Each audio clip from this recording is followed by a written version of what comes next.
Do you make your audience feel special with your content?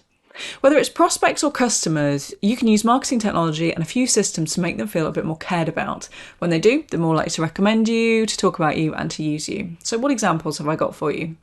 Well, you could send birthday offers out to people in your database, particularly good for hospitality and retail. You could also send a business birthday card out to your clients. You could send thank you cards to people who have sent recommendations or referrals your way, or are just really enjoyable to work with.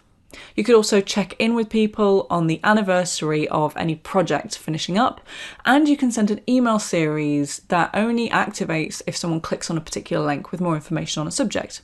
With a bit of forward planning and some setup, these ideas could be systematized and easy to run. So what opportunities do you have to use your content to make your audience feel more special? Next week, is your content fizzling out or leaving your audience wanting more?